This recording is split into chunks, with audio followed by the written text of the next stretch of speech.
Hi everybody, it's Susie. Okay, now today we are going to start our ring bound journals.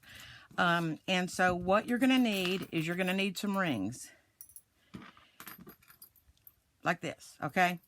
Now, you get to determine which size you want to use. These are about 1.5 inches, you know, somewhere between 1.25 inches, 1.5 inches. In millimeters, they are about,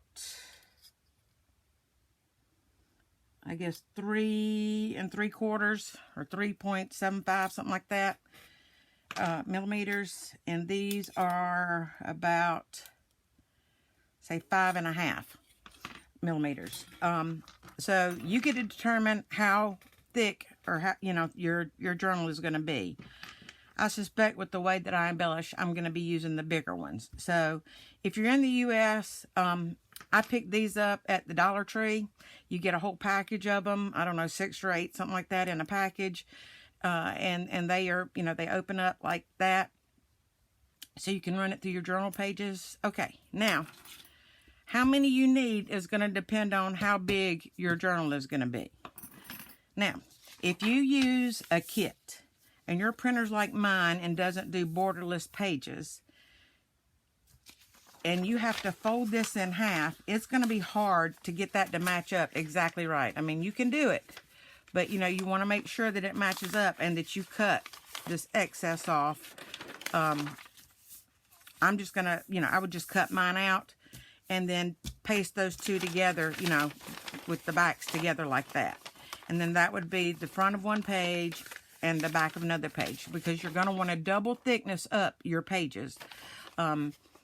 You can use cardstock if you want to and print on cardstock, and then that way they'll be thick enough. But because this is going to be a ring bound journal, you definitely need your pages doubly thick. All right, now if you use just regular copy paper, whether it's A4 or whether it's American, you know, letter size paper, you know, and you fold it in half, and you use, you know, and you use the whole thing. Let's just say that you're going to use the whole paper. It's going to be about 5.5 inches wide by about 8.5 inches long. So that's how you would determine how big your cover is going to be. You're going to go, you know, 1/2 inch bigger this way and this way. So that's how you would determine your cover.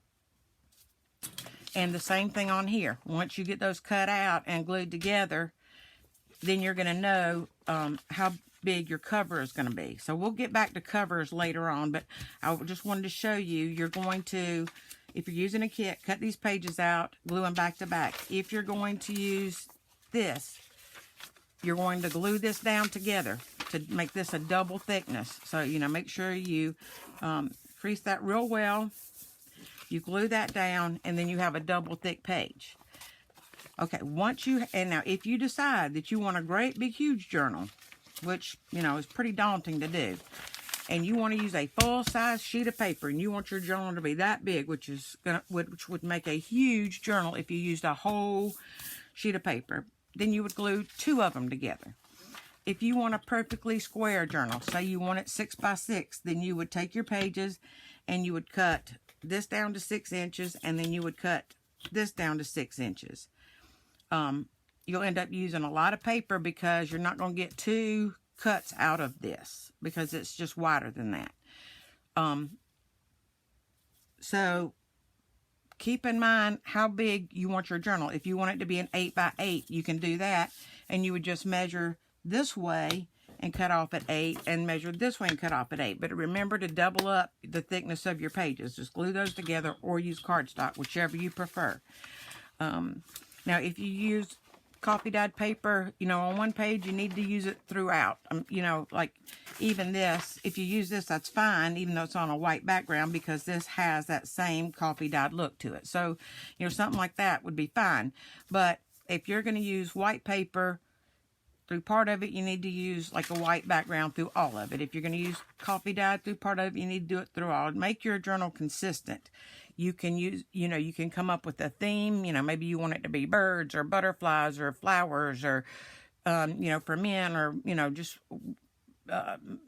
maybe a steampunk journal. I mean, whatever you want your theme to be. Or you don't have to go with a particular theme at all. You can go with a color theme. Maybe you want blue or brown or pink, or, you know, maybe peach and brown, or black and purple, or, you know, blue and green. Whatever theme you want your journal to be.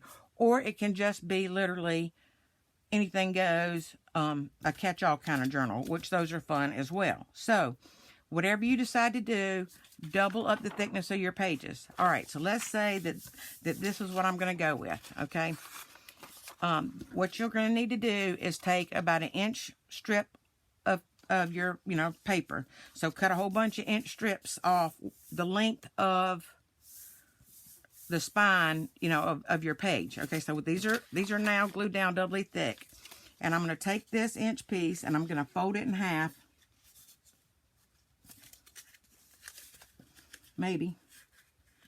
A little bit shaky today. I've determined it's my inhaler that's making me shaky. So I apologize for that, y'all. Tried to wait a while before doing the video so I'd get rid of the shakes. Okay, so that's about folded in half. It doesn't have to be perfect. All right, and then what you're going to do is you're going to glue this on each page. And that reinforces your paper, because what we're going to do when we punch our holes in this and run the rings through it, you want this to be reinforced so the paper doesn't tear out. You can use hole reinforcers if you want to, but, you know, I think this looks nice, particularly if you use, you know, either a matching page or a contrasting page. But definitely you want to reinforce those edges so that your rings will not, you know, when you turn your pages, you won't pull your papers out. So it's important to double these up and to reinforce your edges. I have plenty of hole reinforcers, but I like the looks of this because I can do it all the way down and I'm not going to have, you know, 2 or 3 dots. If you're going to go with something that's, say, this size, well, this size is kind of long, but let's say if we're going to do this size, you'll put 2 rings, maybe even a 3rd ring in the middle. If you go with a really, really big journal, you're going to need, you know, at least 3 rings.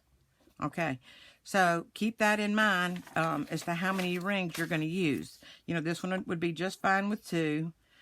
Whether you use the, you know, the bigger rings or the smaller rings. Oh my goodness, sorry about that.